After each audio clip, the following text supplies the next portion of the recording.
Shloka reading है ना अभी। हाँ जी। श्लोका 12.6 and 7। ये तु सर्वाणि कर्माणि मयि सन्न्यस्य मत्परा अनन्येनैव योगेन मां ध्यायन्त उपासते तेषाम् अहं समुद्धर्ता मृत्यु संसार सागरात् भवामि न चिरात् पार्थ मयि अवेशित चेतसाम आवेशित चेतसाम। ट्रांसलेशन। जो अपने सारे कार्यों को मुझ में अर्पित करके तथा अविचलित भाव से मेरी भक्ति करते हुए मेरी पूजा करता है और अपने चित्तों को मुझ पर स्थिर करके निरंतर मेरा ध्यान करता है, उनके लिए हे पार्थ मैं जन्म मृत्यु से शीघ्र उद्धार करने वाला हूँ।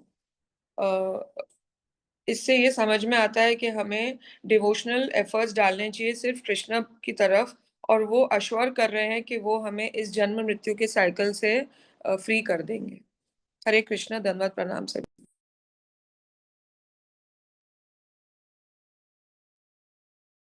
कृष्णा माता जी, आप म्यूट पर हो।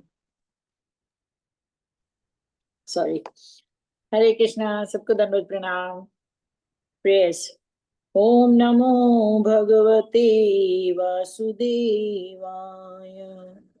ओम नमो भगवते वासुदेवाय। ओम नमो भगवते वासुदेवाय। नारायणं नमस्कृत्य नरं चैव नरोत्तमं देवीं सरस्वतीं व्यासं ततो जयमुदीरयेत्। नष्प्रायेषु भद्रेषु नित्यं भागवत सेवया भगवतोत्तम श्लोके भक्तिर्भवति नैष्टिकी। कृष्णाय वासुदेवाय देवकी नंदनाय च नंदगोपकुमाराय गोविंदाय नमो नमः। थैंक यू माता जी, थैंक यू फॉर सेवा। हरे कृष्णा, आप सबको थैंक यू। हरे कृष्णा, आप सबको दंडवत प्रणाम। Thank you for the prayers माता जी। सो हम 11th चैप्टर में हैं, भगवान द्वारका आ गए हैं। पहले हमने द्वारका की डिस्क्रिप्शन पढ़ी थी कि द्वारका कैसे सजाई गई जब भगवान वापस आए, और उसके बाद हमने ये पढ़ा कि कैसे कौन कौन से लोग थे जो भगवान का वेलकम करने के लिए आए। भगवान के परिवार से पहले उनके पिता, उनके भाई बलराम, उनके जो पुत्र थे प्रद्युम्न, सांबा, ये सब आए। और फिर और भी बहुत सारे लोग थे जो उनका वेलकम कर रहे थे, जो डांसर थे, आर्टिस्ट थे, बहुत सारे जो लोग भगवान के डिवोटीज थे, अलग अलग प्रोफेशन से थे, अलग अलग ऑक्यूपेशन से थे। वो सब भगवान से मिलने के लिए आए और सब भगवान के गुणगान गा रहे थे कि कैसे वो भगवान को मिस करते हैं, भगवान को कैसे भगवान उनके जीवन में क्या मायने रखते हैं। तो वो भगवान से अपनी पर्सनल इंटरेक्शंस कर रहे थे और भगवान भी यथाविधि उनसे इंटरेक्ट कर रहे थे। सो 27th वर्स से हम पढ़ेंगे अब। सितात पत्र व्यजनेर उपस्कृता प्रसूना वर्षेर अभिवर्षिता पथि तिशंगवासा वनमालया बभौ घनो यथा कोदूप चाप वैद्युत है। जब श्री भगवान द्वारका के राजमार्ग से होकर गुजर रहे थे, तब एक श्वेत छत्र द्वारा उनके सिर को धूप से बचाया जा रहा था। श्वेत पंखों वाले चामर अर्धवृत्ताकार में झल रहे थे और मार्ग पर फूलों की वर्षा हो रही थी। पीतांबर तथा फूलों के हार से वे इस प्रकार प्रतीत हो रहे थे मानो श्याम बादल एक ही साथ सूर्य, चंद्रमा, बिजली तथा इंद्रधनुष से घिर गया हो। थैंक यू माता जी। Thank you. तो यहाँ पे जब भगवान द्वारका में आ रहे थे तो उनको जो सूर्य की किरणें आ रही थी उनसे बचाने के लिए एक छत्र उनके सिर पे रखा गया जो सफेद रंग का था, और चामर जो डुलाए जा रहे थे उनको, और फूल जो उनको भेंट किए जा रहे थे, वो सब एक साथ हो रहा था। और भगवान जो हैं वो पीतांबर पहनते हैं, तो ऐसे प्रतीत हो रहा था कि जैसे, क्योंकि भगवान का जो वर्ण है, उनका स्किन जो है वो श्याम वर्ण है, मेघ वर्ण। तो ऐसे लग रहा था कि जब वो चामर डुला रहे थे, फूल उनके ऊपर भेंट कर रहे थे और उनके ऊपर छत्र जो था, ऐसे लग रहा था कि एक साथ एक ही समय पे आसमान में सूर्य, चंद्रमा और इंद्रधनुष और लाइट जो है, लाइटनिंग जो होती है जब बादल कड़कते हैं, वो सब एक साथ आ रहा था। जनरली जब हम आसमान को ऑब्जर्व करते हैं तो एक साथ कभी ऐसा बहुत रेयर होता है कि हम कभी सन, मून और रेनबो और लाइटनिंग सब एक साथ देख लें। तो जब भगवान ऐसे आ रहे थे तो भगवान एक मेघ वर्णन है, तो भगवान यहाँ क्लाउड की तरह है। और उनके जो पीतांबर वस्त्र हैं वो एक इंद्रधनुष के भांति प्रतीत हो रहे थे। कहने का मतलब है कि जब भगवान होते हैं तो सब कुछ पॉसिबल हो जाता है कि एक ही समय में आसमान में सन, मून और रेनबो सब दिखाई देने लग जाते हैं। भगवान का एक फैक्टर जो है काल, समय है, राइट। एक उनका जो उनकी एनर्जी है, जो काल है, वो भगवान ही है। लेकिन ऐसे बोलते हैं कि जब भगवान आ जाते हैं तो काल भी पीछे हट जाता है। भगवान जहाँ पे आ जाते हैं वहां काल भी पीछे हट जाता है। भगवान काल को भी रोक देते हैं जब उनको रोकना होता है किसी के लिए। तो भगवान की इच्छा के अनुरूप ये दुनिया बनी है और चल रही है। तो कोई भक्ति से जो नहीं जुड़ेगा, उसको अगर ये बात हम बताएं तो उसको लगेगा कि हम अपनी कॉमन सेंस यूज नहीं कर रहे। लेकिन जहां भगवान है और भक्त है और भक्ति है, वहां कॉमन सेंस से ऊपर कृष्णा सेंस है, और कृष्णा सेंस ही वहां पे राज करता है जहां भगवान और भक्ति होती है। तो भक्ति ही ये बात समझ सकते हैं कि सारी जो चीजें एक साथ नहीं हो सकती, वो हो सकती हैं अगर वहां पे कृष्ण हो। 28 प्रविष्टस्तुम गृहं पित्रो परिष्वक्तः स्वमात्रभिः भवन्ते शिरसा सप्ता देवकी प्रमुखा मुदा। अपने पिता के घर में प्रवेश करने पर उन्हें उनकी माताओं ने गले लगाया और श्री भगवान ने उनके चरणों पर अपना सिर रखकर उन्हें प्रणाम किया। माताओं में देवकी उनकी वास्तविक माता प्रमुख थी। थैंक यू माता जी। तो जब भगवान अपने पिता वसुदेव के घर में पहुंचे तो वसुदेव की 18 पत्नियां हैं, जिसमें से जो उनकी प्रमुख पत्नी है वो माता देवकी है, जो श्री कृष्ण की माता भी है। तो यहाँ पे कहा जा रहा है कि जब भगवान वहां पहुंचे अपने माता पिता के घर, तो उन्होंने उनको सिर झुका के दंडवत प्रणाम किया। और ऐसे बोला जाता है शास्त्रों में कि इस दुनिया में एक व्यक्ति की 7 माएँ होती हैं। जो उसकी बर्थ मदर होती है वो पहली होती है, फिर जो गुरु जो होते हैं उनकी जो पत्नी होती है वो, ब्राह्मण जो होते हैं उनकी पत्नी भी माँ होती है, जो किंग होते हैं जैसे वेदों के वैदिक स्क्रिप्चर्स के अकॉर्डिंग पहले के समय में किंगडम होते थे, राज्य होते थे, तो राजा की जो पत्नी होती है वो भी माँ होती है। गाय, धात्री और मदर अर्थ जो धरती है, वो ये सब 7 माएँ होती है। तो ये सब हमारे लिए पूजनीय है।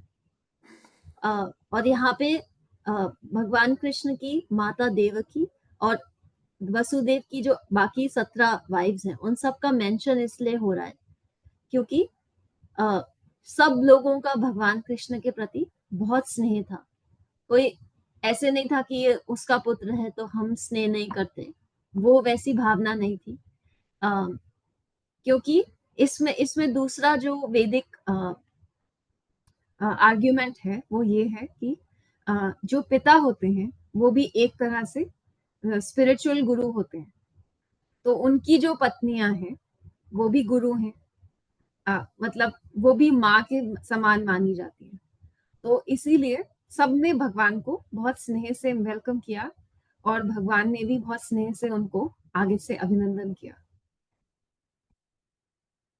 29 तहा पुत्रम अंकम आरोप्य स्नेहा स्नुता पयोधरा हर्षा विवलिता मना शिशिचुर नेत्र जैर जले। माताओं ने अपने पुत्र को गले लगाने के पश्चात उन्हें अपनी अपनी गोद में बिठाया। विशुद्ध स्नेह के कारण उनके स्तनों से दूध निकल आया। वे हर्ष से विभोर हो गई और उनके नेत्रों के अश्रुओं से श्री भगवान भीग गए। थैंक यू माता जी। तो जब उनकी माताओं ने उनको देखा इतने समय बाद, तो उनके लिए तो वो अभी भी उनके पुत्र जैसे हैं, छोटे बच्चे जैसे हैं। तो इसलिए उन्होंने उनको अपने गले से लगाया, उनको अपनी गोद में बिठाया और उनमें इतना अफेक्शन था। अब जैसे कि वृंदावन में जो भगवान की लीलाएं आती हैं उसमें बताया जाता है कि जब गायों के साथ भगवान कृष्ण खेलते थे तो गायें भी उनको देखकर इतना खुश होती थी, प्रसन्न हो जाती थी कि वो भी उनका भी दूध निकलने लग जाता था।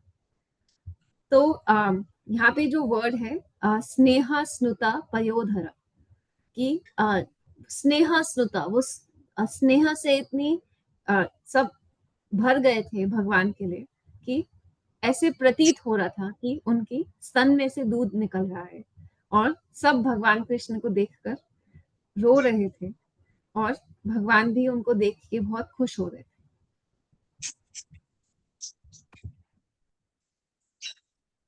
थर्टियथ वर्ड अथ विशत् स्वभवनं सर्वकामम् अनुत्तमं प्रसादायत्र पतिनां सहस्राणि च षोडश। तत्पश्चात श्री भगवान अपने महलों में प्रविष्ट हुए जो सभी प्रकार से परिपूर्ण थे। उनमें उनकी पत्नियां रहती थीं और वे 16,000 से अधिक थीं। थैंक यू माता जी। तो भगवान फिर अपने माता पिता से मिलने के बाद अपनी पत्नियों के जो उनके पैलेसेस थे वहां गए।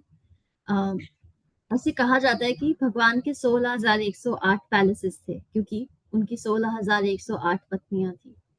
और सबको भगवान ने एक महल दिया था बना के और भगवान सबके साथ एक साथ रहते थे, एक ही समय पे वो सबके पास होते थे। ऐसे नहीं था कि वो आज एक के साथ हैं कल किसी के साथ हैं। तो ये भगवान में ही पावर है कि वो अपनी 16,108 एक्सपेंशन बना सकते थे और एक ही समय पे अपनी पत्नियों के साथ रह सकते थे। और उन्होंने सबके लिए एक एक पैलेस बनाया था। और एक लीला आती है आगे जाके जब कि नारद मुनि एक बार जब द्वारका आए तो उन्होंने वो हैरान हो गए ये देख के कि एक ही बार में भगवान हर पैलेस में कैसे हैं। उनको भी ये यकीन नहीं हुआ जबकि वो नारद मुनि है, भगवान के एक्सपेंशन है, भगवान के ही अवतार हैं और इतने महान भक्त हैं भगवान के, लेकिन उनको भी ये विश्वास नहीं हुआ कि भगवान एक ही बार में एक ही समय पे कैसे सबके साथ है।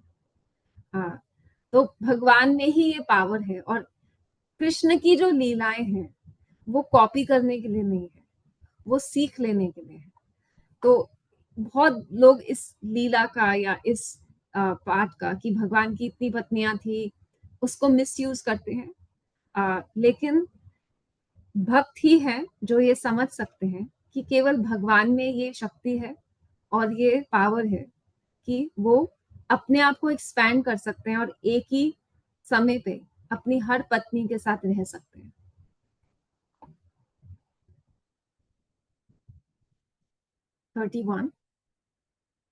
पतन्यापतिं प्रोष्य गृहानुपागतं विलोक्य संज्ञता मनो महोत्सवा उतस्तुर आरात सहसा सनाशयत साकां व्रतेर्विदिता लोचना ननः। दीर्घ काल तक बाहर रहने के पश्चात अपने पति को घर आया देखकर भगवान श्री कृष्ण की रानियां मन ही मन अत्यंत हर्षित हुई। वे अपने अपने आसनों तथा ध्यानों से तुरंत उठकर खड़ी हो गई। सामाजिक प्रथा के अनुकूल उन्होंने लज्जा से अपने मुख ढक लिए और दृष्टि नीचे किए देखने लगी। Thank you. थैंक यू माता जी। तो फिर जब उनकी पत्नियों ने देखा कि भगवान पहुंच गए हैं, तो वो सब बहुत प्रसन्न हुई और भगवान को देखकर बहुत प्रसन्न होने के बाद वो जो भी काम कर रही थी उस समय उनको उसको छोड़ के वो इस पोजीशन में आ गई कि वो भगवान को अप्रोच करेंगी, लेकिन शर्मा भी रही थी और भगवान को अप्रोच भी करना चाहती थी। तो भगवान जो है वो अब 16,108 एक्सपेंशंस में अपनी पत्नियों से मिलने जाएंगे। और कोई योगी भी होता है, कोई सिद्धि भी होता है, तो वो भी एट द मोस्ट सबसे ज्यादा अपनी बॉडी को 10 बार एक्सपैंड कर सकता है। जो सिद्धियां होती हैं, या जो योगिक जो सिद्धियां होती हैं, उससे ये कहा जाता है कि आप अपनी बॉडी को 10 गुना और 10 बार और एक्सपैंड कर सकते हो। लेकिन भगवान केवल ऐसे हैं, वो 16,108 क्या वो 16 करोड़ बार भी अपने आप को एक्सपैंड कर सकते थे। और ये लीला सिर्फ ये बताने के लिए नहीं है कि उनकी इतनी पत्नियां थी और उन्होंने इतने सारे महल बना दिए। वो इसलिए भी है कि केवल भगवान में ये पावर है और उनके इक्वल या उनसे बराबर या उनसे बड़ा कोई भी नहीं है। और जब हम बोलते हैं ना भगवान तो महान है, गॉड इज ग्रेट, वो कितने ग्रेट हैं हम उसका अंदाजा भी नहीं लगा सकते। और जब हमारे ऊपर मुश्किल टाइम आता है तो हम सबसे पहले भगवान की ग्रेटनेस को भूल जाते हैं। हम भूल जाते हैं कि गॉड इज ग्रेट। जब अदरवाइज जब नॉर्मल सिचुएशन चल रही होती है तब गॉड इज ग्रेट सुनने में अच्छा लगता है, लेकिन जब मुश्किल समय आता है तो हम भूल जाते हैं कि यही गॉड है जो ग्रेट है, और कितने ग्रेट हैं उसका हम कोई एस्टिमेट भी नहीं लगा सकते कि वो कितने ग्रेट हैं और वो क्या क्या क्या कर सकते हैं और क्या नहीं कर सकते।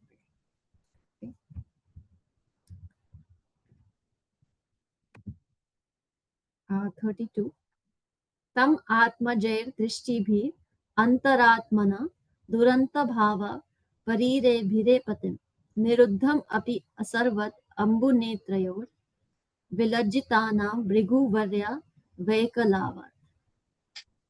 रानियों की दुर्लभ उत्कंठा इतनी तीव्र थी कि लजाई होने के कारण उन्होंने सर्वप्रथम अपने हृदय की गहराइयों में श्री भगवान का आलिंगन किया, फिर उन्होंने दृष्टि से उनका आलिंगन किया और तब अपने पुत्रों को उनका आलिंगन करते हुए भेजा, जो स्वयं ही आलिंगन करने जैसा है। लेकिन हे भृगुश्रेष्ठ, यद्यपि वे भावनाओं को रोकने का प्रयास कर रही थी, किंतु अनजाने उनके नेत्रों से अश्रु छलक आए। थैंक यू माता जी। तो जब उनकी रानियों ने उनको देखा तो वो पहले तो बहुत शर्मा रही थी, लेकिन फिर उन्होंने दृष्टि से ही अपने हृदय में सबसे पहले भगवान को आलिंगन किया, फिर दृष्टि से किया। ऐसे कहा जाता है कि जब हम अपने माइंड में कोई थॉट क्रिएट करते हैं तो एक्चुअली में उस थॉट का बर्थ हमारे माइंड में होता है।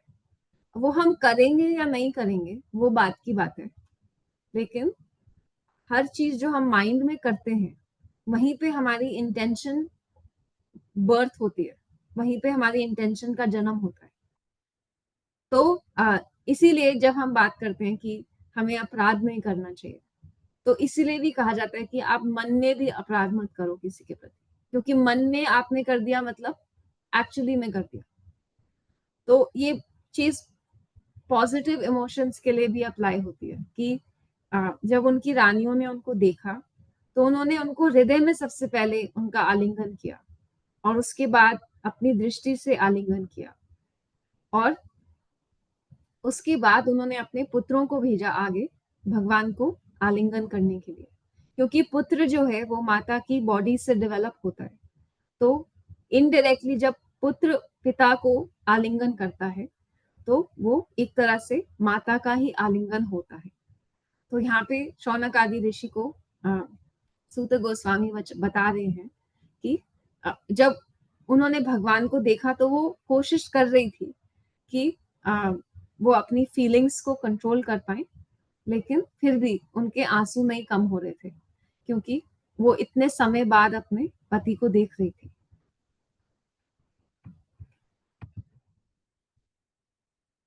थर्टी थर्ड, यद्यपि असौ पर्श्व गतो रहो गतस् तथापि तस्यांग्रीस् युगम नवम नवम पदे पदे का विरमेत तत्पदाच चलापि यत् श्रीर न जहति करहचित। यद्यपि भगवान श्री कृष्ण निरंतर उनके पास थे और बिल्कुल अकेले भी थे, तो भी उनके चरण उन्हें नवीनतर लग रहे थे। यद्यपि लक्ष्मी जी स्वभाव से चंचल है, लेकिन वे भी श्री भगवान के चरणों को नहीं छोड़ सकती। तो भला जो स्त्री एक बार उनके चरणों की शरण में जा चुकी हो, वो उनसे किस प्रकार विलग की जा सकती है। Thank you. तो भगवान कृष्ण जो हैं उनके पति हैं और हमेशा उनके साथ हैं, और वो अकेले ऐसी रिलेशनशिप है जिसमें वो अकेले में भी उनके साथ है। लेकिन फिर भी इतने समय बाद वो अपने पति को देख रही थी, तो जब उन्होंने उनके चरणों के दर्शन किए, तथापि तस्यांग्री मतलब जब उन्होंने भगवान के चरण देखे, युगम नवम नवम, उनको ऐसे लग रहा था कि कुछ नया है, कुछ ऐसी फीलिंग आ रही थी कि हम पता नहीं कितने समय बाद इनको देख रहे हैं। और यहाँ पे ये कहा जा रहा है कि जैसे जो लक्ष्मी होती है उसको चंचला कहा जाता है, वो कभी एक जगह ठहरती नहीं है। लेकिन जो भगवान की रानियां हैं वो लक्ष्मी है, लेकिन चंचला होने के बावजूद भी वो भगवान के चरणों को कभी त्यागती नहीं है, क्योंकि वो भगवान के इतने अधीन है कि वो भगवान के चरणों को नहीं त्यागती, चंचल होने के बाद भी। तो ऐसे कहा जाता है कि अगर ऐसा कोई व्यक्ति भगवान की शरण में आ जाता है और उसको ये रियलाइजेशन हो जाती है कि भगवान क्या है और भगवान मेरे जीवन में, भगवान का क्या स्थान है और भगवान से मेरा क्या रिलेशनशिप है, ऐसा रिलेशनशिप जिसको आप हर अपने लाइफ के टाइम पीरियड में टेस्ट कर सकते हो कि भगवान ने आपका कैसे कैसे कैसे कैसे सहारा दिया है और किस प्रकार से आपकी हर परिस्थिति में। सब बोलते हैं कि भगवान हमारी लाज रखना, लाज उन्होंने दी है तो वो ही रख सकते हैं, हमने खुद उसको जेनरेट नहीं किया है लाज को कि हम अपनी लाज रख पाएंगे, हमारे पास कोई पावर नहीं है उसको रखने की, जिसने दी है वो ही रख सकता है। तो ऐसा व्यक्ति जिसने भगवान की शरण लेकर भगवान को रियलाइज किया है, भगवान से एक रिलेशनशिप बनाया है, तो वो कितना ही मन का चंचल हो, कितनी उसकी जीवन की परिस्थितियां चंचल हो, लेकिन ऐसा व्यक्ति भगवान के चरणों को कभी त्याग नहीं सकता। क्योंकि जब लाइफ में सर्कमस्टेंसेस ऐसे आ जाते हैं, जब विश्वास कम होता है, तब मन चंचल होता है, तब मन आप पूरी कोशिश करता है आपको भगवान से विमुख करने की। उस समय ऐसा समय होता है जीवन में जब जैसे यहाँ पे हस्बैंड वाइफ रिलेशंस की बात हो रही है कि उन्होंने कैसे भगवान को देखा और इतने समय बाद उनको देखा और इतनी उनमें फीलिंग्स थी, इतनी चंचलता उनके मन में उस समय थी, लेकिन फिर भी उनके आंसू नहीं रुक रहे थे, क्योंकि उनको पता था कि जिनके हम शरणागत हैं उन्होंने हमें किस प्रकार अपने जीवन में स्थान दिया है। वो भगवान है, पहली बात तो वो भगवान है। और 16,100 जो उनकी पत्नियां हैं वो उनकी 8 पटरानियों से अलग हैं। उनको पूरे संसार में कोई ऐसा नहीं था जो अपनाना चाहता था, भगवान ने उनको अपनाया। जिनको सबने त्याग दिया था, भगवान ने उनको अपनाया। वंस इन अ वाइल हमें अपनी लाइफ में ये एनालिसिस करना चाहिए कि ऐसी कितनी परिस्थितियां थी हमारे जीवन में जब दुनिया ने हमें अपनाया नहीं, या दुनिया में आपको जिससे उम्मीद थी उसने आपको त्याग दिया, और उस समय भगवान ने आपको कैसे शरण दी, कैसे आपको आपकी मति इस प्रकार लगाई कि आप उनको भूलो नहीं, जबकि भूलने के लिए पूरी पर्याप्त रिक्वायरमेंट थी वहां पे। Once in a while, once in a week ये एनालिसिस हमें कोशिश करके करना चाहिए, या वंस जब हम सुबह पूजा करते हैं तब हमें ये विशेषतर भगवान को एक चीज के लिए थैंक्स बोलना चाहिए कि उस समय आपने मेरे को कैसे सेव किया था। बिकॉज उनको सिर्फ हमारे थैंक यू की जरूरत नहीं है, वो थैंक यू आपके विश्वास को प्रगाढ़ करने के लिए है। भगवान को थैंक यू नहीं चाहिए। ऑफ कोर्स आप थैंक यू बोलोगे तो वो उसको पसंद करते हैं, लेकिन वो थैंक यू बोलना आपके लिए ज्यादा जरूरी है बजाय कि उनके लिए। तो वंस इन अ वीक हम ये एक्सरसाइज ले सकते हैं, ये प्रैक्टिस कर सकते हैं कि हम एक लव लेटर लिखेंगे कृष्ण को। चाहे हम उसमें एक सेंटेंस लिखेंगे, हमें कोई फॉर्मेटिंग नहीं करनी, डियर, फ्रॉम, टू, दिस, कुछ नहीं करना, हमें सिर्फ एक सेंटेंस लिखना है कि उन्होंने आपके जीवन में इस वीक में आपको कैसे हेल्प करी। कोई बहुत छोटी चीज हो सकती है, कोई बहुत बड़ी चीज हो सकती है, पर आपको ये एक्सरसाइज करने से बहुत बेनिफिट होगा। हम सब बहुत बेनिफिट कर सकते हैं इससे, बिकॉज लाइफ बहुत, कई बार जब परिस्थितियां खराब आ जाती हैं तो हम भूल जाते हैं हमारा अस्तित्व क्या है, हम कौन हैं।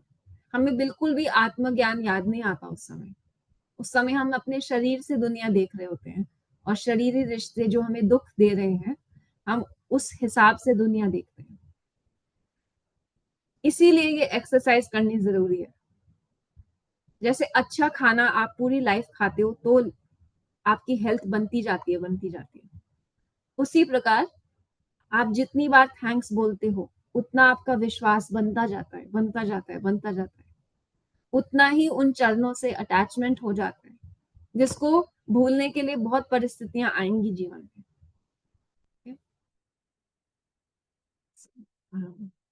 34th verse. एवं नृपाणां क्षितिभार जन्मनां अक्षौनिः भी परिवृत्त तेजसां विधाया वैरम श्वसनो यथा नलं मीथो वधेनो परतो निरायुध। पृथ्वी पर भार स्वरूप राजाओं को मारने के पश्चात श्री भगवान को राहत हुई। वे अपने सैन्य शक्ति, अपने घोड़ों, हाथियों, रथों, पैदल सेना इत्यादि के बल पर गर्वित थे। युद्ध में श्री भगवान स्वयं नहीं लड़े, उन्होंने बलशाली प्रशासकों में शत्रुता उत्पन्न की और वे आपस में लड़ गए। वे उस वायु के समान थे जो बांसों में घर्षण उत्पन्न करके आग लगा देती है। थैंक यू माता जी। तो इस समय बताया जा रहा है कि भगवान इस समय युद्ध हो चुका है, और जो राजा ऐसे थे जो धर्म की ग्लानि कर रहे थे, जिनको ये बहुत घमंड था कि हमारे पास तो बहुत बड़ी आर्मी है, हमारे पास तो बहुत घोड़े हाथी हैं, बहुत रथ हैं, हमारे पास तो हर प्रकार की शस्त्र अस्त्र हैं, हम इस धरती का इस धर्म की ग्लानि करके, धरती का दोहन करके यहाँ पे राज कर सकते हैं, खुश रह सकते हैं। एक्चुअली ये फॉल्स माइंडसेट है। क्योंकि ये गलत माइंडसेट क्यों है? क्योंकि ये फॉल्स ईगो से आता है। ईगो हमें ये इल्यूजन क्या होती है, उस चीज को देखना जो है नहीं। तो ईगो हमें वो चीज दिखाती है जो एक्चुअली में है नहीं।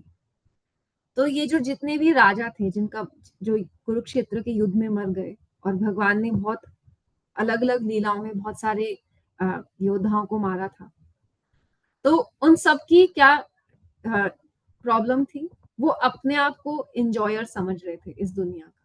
उनको लगता था कि ये दुनिया जैसे मैं दुनिया हूं और मेरे आसपास सब लोग रिवॉल्व कर रहे हैं, सब मेरे अकॉर्डिंग होना चाहिए, मेरे हिसाब से सब चलेंगे और मैं प्रसन्न रहूंगा।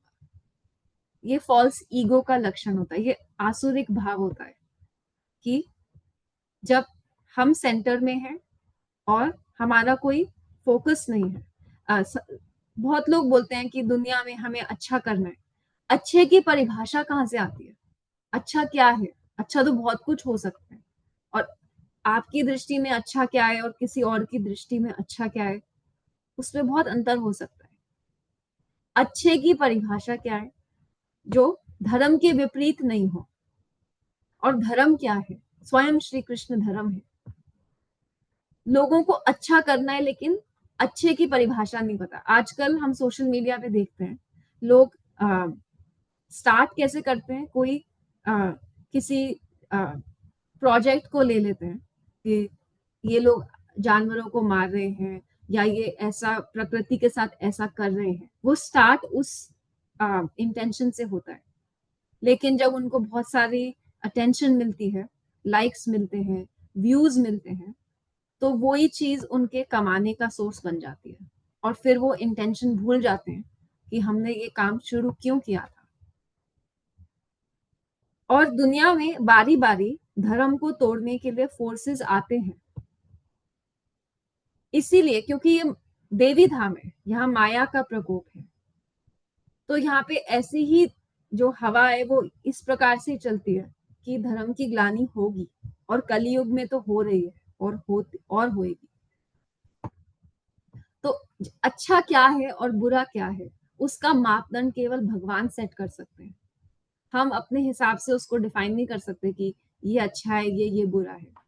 और अच्छे और बुरे की परिभाषा हम इसलिए भी सेट नहीं कर सकते क्योंकि वो समय के साथ साथ हमारे लिए भी बदलती रहेगी।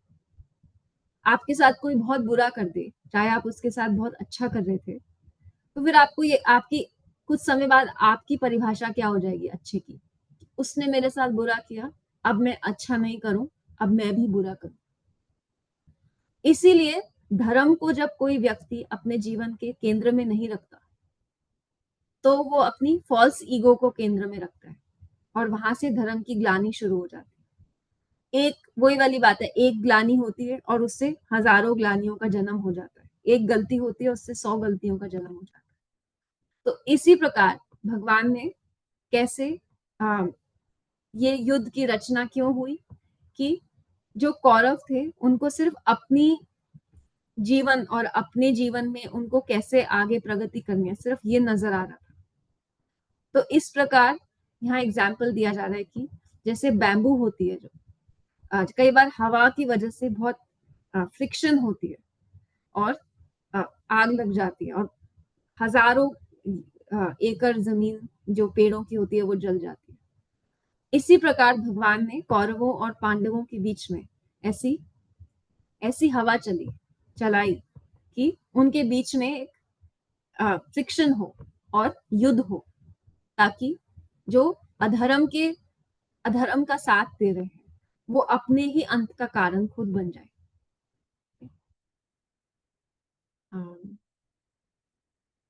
35 स एषा नरलोकेऽस्मिन् अवर्तिना स्वयमायया रेमे श्रीरत्नकुटस्थो भगवान प्रकृतो यथा। पूर्ण पुरुषोत्तम भगवान श्री कृष्ण अपनी अहेतुकी कृपा से अपनी अंतरंगी शक्ति द्वारा इस लोक में प्रकट हुए और सुयोग्य स्त्रियों के साथ इस तरह भोग किया मानो वे संसारिक कार्यों में लगे हुए हों। Thank you. तो भगवान अपनी इच्छा से जन्म लेते हैं इस धरती पे। वो अपनी मर्जी से डिसाइड करते हैं कि वो कब आएंगे और क्या लीला करेंगे, किस लीला में वो क्या रोल प्ले करेंगे।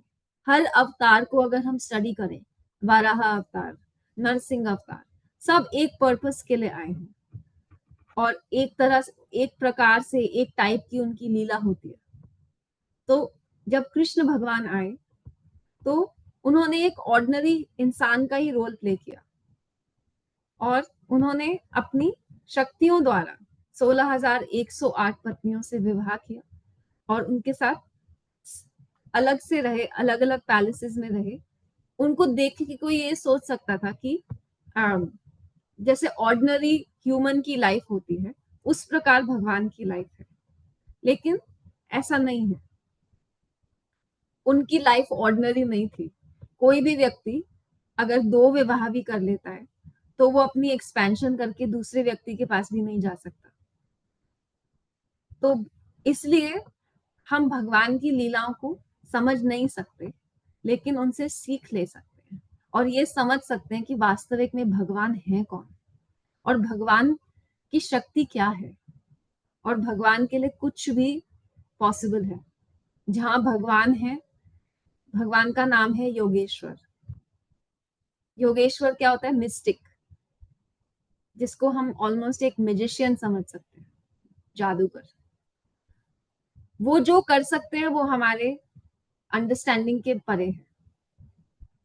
लेकिन जब हम उनकी शरण लेते हैं और अर्जुन के समान उनकी शरण लेते हैं, तो जहां योगेश्वर कृष्ण है और जहां धनुर्धर पार्थ है, वहां हर प्रकार से विजय होती है, हर प्रकार से लक्ष्मी होती है, हर प्रकार से भक्ति होती है और हर प्रकार से मोरालिटी होती है, नीति होती है।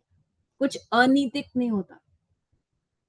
इसलिए यहाँ पे कहा जा रहा है कि भगवान ऑर्डिनरी दिखाते हैं अपने आप को, क्योंकि वो सिर्फ अपनी एनर्जी से अपने आप को छुपाते हैं कि लोग उनको रिकॉग्नाइज नहीं कर पाते। जैसे दुर्योधन, कौरव, उनको नहीं रिकॉग्नाइज कर पाते थे, उनको नहीं समझ में आता था कि ये भगवान है। उनको लगता था हाँ ये शक्तिशाली है, हमसे थोड़ा ज्यादा शक्तिशाली है।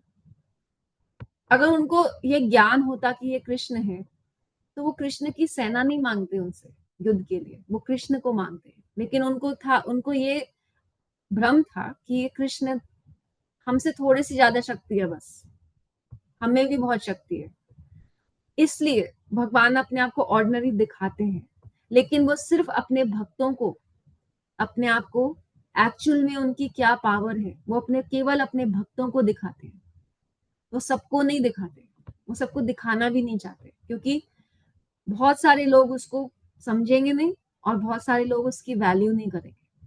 केवल भगवान ऐसे हैं जो अपने भक्त को अपनी इनर मोस्ट, उनके सबसे जो सीक्रेट डिजायर्स हैं, उनकी सीक्रेट जो थॉट्स हैं, वो सिर्फ अपने भक्त को सुना सकते हैं और समझा सकते हैं।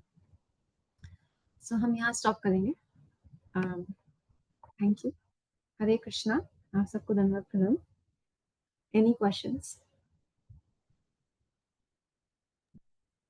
हरे कृष्ण माता जी, दंडवत प्रणाम। 16 और 17वें श्लोक में, इसी अध्याय में उन्होंने महामना, वसुदेव, अक्रूर, उग्रसेन, बलराम सभी लोगों का जिक्र किया है। तो इसमें जो बलराम है, बलदेव लिखा है उन्होंने कि एक बार कौरवों से क्रुद्ध हुए थे और उनकी समस्त नगरी को यमुना नदी में डुबा देना चाहते थे। तो कौरवों ने उनके चरणों का आश्रय लिया और उनसे माफी मांगी। तो बाद में उन्होंने ऐसा भी लिखा है, कुरुक्षेत्र में युद्ध में वो तटस्थ बने रहे बलराम, ताकि जो कि हमने ऐसा सीखा है कि जो कृष्ण भगवान का पैरेलल उनका इनकारनेशन है, उतनी ही उनमें शक्ति है, विष्णु का रूप है उनमें। और जब दुर्योधन तथा भीमसेन के बीच गदा युद्ध हुआ, तभी वो वहां उपस्थित थे। भीमसेन ने दुर्योधन की जांघ पर कमर के नीचे प्रहार किया, तो वे उससे क्रोधित हुए थे और इस अनुचित कार्य का बदला भी लेना चाहते थे। लेकिन भगवान श्री कृष्ण ने भीम को उनसे क्रोध से बचा लिया। लेकिन भीम सेन से नाराज होने के कारण उन्होंने तुरंत उस स्थान को छोड़ दिया और उनके जाते ही दुर्योधन मृत्यु को प्राप्त होने हेतु भूमि पर गिर पड़ा। मतलब यहाँ जो भगवान है वो पांडवों के साथ थे और उनका जो पैरेलल इनकारनेशन था वो कौरवों के साथ थे और उनको रोकना भी चाहते थे। तो ये कैसा कॉम्बिनेशन हुआ कि भगवान इधर भी युद्ध करवाना चाहते थे और उनको वहां समझाने लगे थे कि आप रुको, और उनके साथ भी थे। मतलब जैसे बलराम थे इसीलिए दुर्योधन जिंदा थे, मतलब वो हट गए तो वो चले गए, मतलब ये कॉम्बिनेशन साथ में समझ में नहीं आया। Thank you. आपने इतनी डिटेल में स्क्रिप्चर को पढ़ा, थैंक यू, और इतना अच्छा सवाल पूछा, बहुत अच्छी बात है। इसमें दो तीन बातें हैं। पहली चीज तो है कि युद्ध में एक रूल होता है कि कमर के नीचे कोई प्रहार नहीं किया जाता। तो इसीलिए बलराम वहां नाराज हुए थे कि कमर के नीचे उनको प्रहार किया गया। और इसके पीछे पीछे एक स्टोरी है कि एक्चुअली जब दुशासन ने द्रौपदी का चीरहरण किया था, तो उन्होंने अपनी थाइस के ऐसे इशारा किया था कि इसको यहाँ बिठाएंगे, इसके वस्त्र को खोल के इसको यहाँ बिठाना है। इसीलिए उन्होंने उसकी जांघ पे अटैक किया था। भीमसेन ने, उन्होंने उस समय ये प्रॉमिस लिया था कि मैं जब इसको मारूंगा तो यहीं पे इसी पॉइंट पे मारूंगा, क्योंकि इसने द्रौपदी के लिए ये इंसल्ट करी है। और फिर क्या हुआ था, जो कौरवों की मदर है गांधारी, उन्होंने पूरी उम्र अपनी आंखों पे पट्टी बांध के रखी थी क्योंकि उनके पति अंधे थे। तो जब युद्ध का समय आया और कौरव हार रहे थे एक के बाद एक, तो गांधारी ने दुर्योधन को बुलाया कि तुम निर्वस्त्र होकर आना और मैं अपनी आंखों की पट्टी निकालूंगी, क्योंकि मैंने पूरी उम्र अपनी दृष्टि दिखाई नहीं है, देखी नहीं है, यूज नहीं करी है। तो मेरे पास वो पावर है कि मैं तुम्हारी अपनी दृष्टि जब तुम्हारे ऊपर डालूंगी तो तुम्हें कोई भी शस्त्र मार नहीं पाएगा। और तो दुर्योधन ने कहा ठीक है। तो दुर्योधन जब निर्वस्त्र होके अपनी माँ के पास जा रहे थे तो कृष्ण आ गए वहां पे, और कृष्ण ने उनको कहा कि तुम ऐसे जाओगे अपनी माँ के आगे। तो उन्होंने फिर उनको बोला कि नहीं, तुम कम से कम अपने वेस्ट के नीचे वाले एरिया को कवर करके जाओ। तो वो जब कवर करके गए तो गांधारी ने अपनी आंखें खोली, और फिर गांधारी भी इस बात से शॉक में हो गई कि तुम्हें मैंने जैसे कहा था तुम वैसे क्यों नहीं आए, क्योंकि वो एक ही बार दृष्टिपात कर सकती थी। इसीलिए उनको वहीं मारा गया था, उनकी जांघ के ऊपर, क्योंकि वही ऐसा एरिया था जो दृष्टिपात में कवर नहीं हुआ था। और इसीलिए भगवान ये मतलब इसमें एक बैक स्टोरी, बहुत सारी बैक स्टोरीज है कि वो बात शुरू हुई थी द्रौपदी के चीरहरण से, और फिर गांधारी ने जब दृष्टिपात किया, और फाइनली अब हम जो मेन बात है उस पर आते हैं। जब भगवान लीला करते हैं, चाहे उनके भाई हो, वो एक ऐसा लीला करते हैं, ऐसा होता है ना कुछ रिलेशनशिप्स में जहां थोड़ा बहुत आर्ग्यूमेंट होता है वहां प्यार भी ज्यादा होता है। एक कुछ चाहता है, एक कुछ चाहता है, तो वो लीला को थोड़ा सा फ्लेवर मिलता है, उससे थोड़ा सा इफेक्ट मिलता है। जैसे हम मूवीज देखते हैं तो उसमें साउंड इफेक्ट होता है ना, कोई सीन चल रहा होता है तो पीछे एक साउंड चल रही होती है। तो जब भगवान की लीलाएं आती हैं और भगवान की परिवार के लोगों को, पर्टिकुलरली बलदेव को जब डिस्क्राइब किया जाता है, तो यही कहा जाता है कि वो हमेशा उनकी जो टेंडेंसी थी वो कृष्ण के ऑपोजिट चलते थे, और इसीलिए वो युद्ध के अगेंस्ट थे। और जब युद्ध हुआ था तो वो एक्चुअली में अब तीर्थ करने चले गए थे, और इसीलिए उन्होंने युद्ध में पार्टिसिपेट नहीं किया था, क्योंकि वो कौरवों की साइड थे और उनको पता था कि अब उनको न्यूट्रल रहना पड़ेगा इस परिस्थिति में। जब सुभद्रा और अर्जुन का विवाह होता है तो बलभद्र जो होते हैं, बलराम जो होते हैं, वो नहीं चाहते कि ये विवाह हो, क्योंकि अर्जुन क्षत्रिय होते हैं, पर कृष्ण भगवान तो कृष्ण भगवान है। तो वो ऐसी स्टोरी आती है कि वो सुभद्रा जी को रथ हाँकना सिखाते हैं पहले, और फिर अर्जुन को मिलते हैं। अर्जुन एक बार हस्तिनापुर में एक जैसे फेयर लगा होता है, तो वहां पे भगवान कृष्ण एक एस्ट्रोलॉजर के रूप में बैठ जाते हैं जाके, और अर्जुन का हाथ देख के कहते हैं कि तुम्हारी तो भाग्य शादी होगी।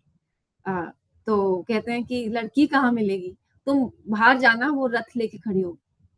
और बाहर जाते हैं और सुभद्रा जी रथ लेके खड़ी होती हैं, तो वो भगा के उनको ले जाती है। तो बलराम उनके पीछे सेना भेजते हैं, तो सेना वो पूछते हैं सेना से कि रथ कौन हाँक रहा था, तो कहते हैं सुभद्रा जी हाँकती थी।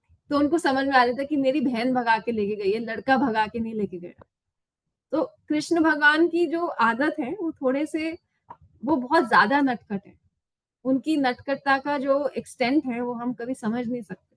और केवल रामलीला में ऐसी सिचुएशन थी कि लक्ष्मण राम से छोटे माने जाते हैं, लेकिन कृष्ण लीला में बलराम बड़े हैं, गौर लीला में नित्यानंद प्रभु बड़े हैं। तो ऐसे कहा जाता है कि रामलीला के बाद बलराम ने, शेषनाग ने भगवान को कह दिया था, अब मैं आपके बड़े भाई के रूप में जाऊंगा, मैं छोटे भाई के रूप में नहीं जाऊंगा, आप बहुत ज्यादा चालाकी करते हो। तो सोचो उनके भाई का ये हाल है, तो फिर हम तो बहुत छोटे हैं उनके आगे। कृष्ण भगवान बहुत नटखट हैं, उनको हम नहीं समझ सकते। तो आपकी क्वेश्चंस बहुत अच्छे हैं, लेकिन आई होप आपको थोड़ी क्लैरिफिकेशन मिली इस पूरे डिस्कशन से। जी माता जी, हरे कृष्ण। हरे कृष्णा, थैंक यू। हरे हरे कृष्णा। धन्यवाद, प्रणाम माता जी। योगिता माता जी, आपको भी बहुत बहुत धन्यवाद। आपके प्रश्न से जब राधा माता जी ने जवाब दिया तो उसमें ना थोड़ा सा, जैसे जो कृष्ण में जो चंचलता है, लाइफ को इंटरेस्टिंग कर देते हैं, चाहे दुख से करें या सुख से करें, लाइफ को इंटरेस्टिंग कर देते हैं। तो आज का सेशन में एंड में जाके थोड़ा उस टाइप से अच्छा हो गया। तारा माता जी, स्टोरी कल सुने, लेट हो गए हैं थोड़ा। माता जी आज जरूरत ही नहीं रही स्टोरी की, राधा माता हाँ, जी ये ने बहुत बढ़िया सुना दिया है, बहुत ही बढ़िया। ठीक है माता जी, मंगलवानी करते हैं। जय हो विष्णु पादाय डिवाइन ग्रेस एसी भक्ति वेदांत स्वामी शीला प्रभुपाद जी की जय। शीला भक्ति सिद्धांत सरस्वती ठाकुर गोस्वामी महाराज जी की जय। अनंत कोटि वैष्णव वृंद की जय। नामाचार्य शीला हरिदास ठाकुर की जय। श्री श्री राधा माधव की जय। श्री पंच तत्व की जय। श्री जगन्नाथ बलदेव सुभद्रा की जय। श्री प्रहलाद नरसिंह भगवान की जय। श्री तुलसी महारानी की जय। श्री पतित पावन गौर निताई की जय। श्री गौर निताय प्रेमानंद हरि हरि बोल। All glories to assemble devotees Hari Hari बोल। श्री गुरु और गौरांगा की जय, हरि हरि बोल। शीला प्रभुपाद जी की जय, हरि हरि बोल। प्रेम से कहो श्री कृष्ण चैतन्य प्रभु नित्यानंद श्री अद्वैत गदाधर शिवासादि गौर भक्त वृंद की जय। राधा कृष्ण गोप गोपीनाथ राधा कुंड श्याम कुंड गिरी गोवर्धन ब्रिज भूमि वृंदावन धाम चंद्र उदय मायापुर नवदीप धाम की जय। गंगा माई यमुना माई की जय। राम सीता लक्ष्मण हनुमान जी की जय। ट्रांसजेंडर बुक डिस्ट्रीब्यूशन की जय। महाप्रसादम की जय। हरिनाम संकीर्तन की जय।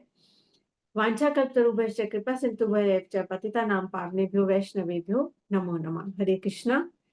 धन्य प्रणाम आप सबको। राधा माता जी आप ही एंड कर दीजिए। Thank you. हरे कृष्णा। आप सबको धन्यवाद, प्रणाम। आप सबके सहयोग से और आशीर्वाद से आज का सेशन बहुत अच्छे से संपन्न हुआ। हम 1 राउंड ऑफ चैंटिंग करेंगे हमारे ब्रदर्स और सिस्टर्स के लिए जो भक्ति योग के पद से वंचित हैं। भगवान उनको शीघ्र इस पद पे लेके आए और उनका सहयोग करें। हरे कृष्णा कृष्ण कृष्ण हरे हरे, हरे राम राम राम हरे हरे। हम 1 राउंड ऑफ चैंटिंग करेंगे हम सबके लिए कि भगवान हमें भक्ति योग के पथ पे चलने के लिए बहुत उत्साह, निश्चय और धैर्य प्रदान करें। Hare Krishna Krishna Krishna Hare Hare, Hare Ram Ram Ram Hare Hare. And 1 round of chanting for everybody जो किसी भी प्रकार की प्रॉब्लम से इस समय गुजर रहे हैं। भगवान आपको बहुत समर्थ बनाए और शक्ति प्रदान करे। हरे कृष्णा कृष्ण कृष्ण हरे हरे, हरे राम राम राम हरे हरे। कृष्णा मतिर अस्तु। भगवान एक कृष्ण आपकी मदद रहे। हाँ जी। राउंड विनी माता जी के लिए भी करते हैं। ट्रैवल कर रहे हैं, ठीक ठाक वापस आए। 1 राउंड ऑफ चैंटिंग फॉर विनी माता जी, उनके सेफ ट्रैवल्स के लिए। हरे कृष्णा कृष्ण कृष्ण हरे हरे, हरे राम राम राम हरे। Any celebrations, any special occasions?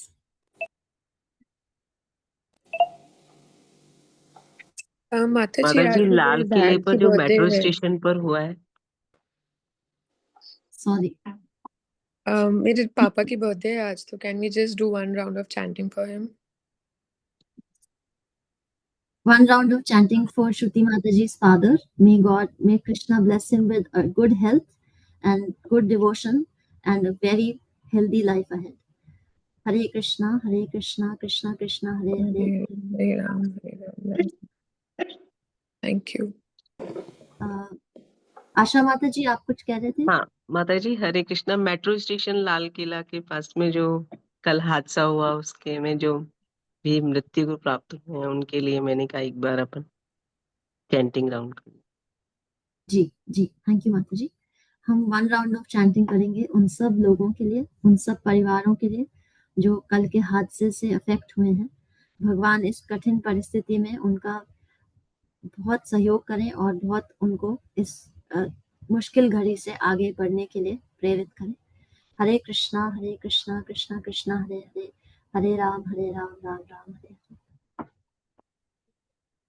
Thank you. आप सबका दिन बहुत अच्छा हो। कृष्णा मतिरस्तु।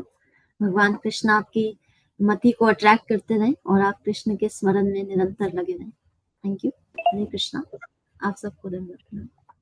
हरे कृष्णा माता जी। माता जी, प्रणाम। धन्यवाद हरे कृष्णा। प्रणाम, सभी को धन्यवाद प्रणाम। बहुत बहुत थैंक यू प्रणाम। राधा माता जी, बहुत बहुत थैंक यू।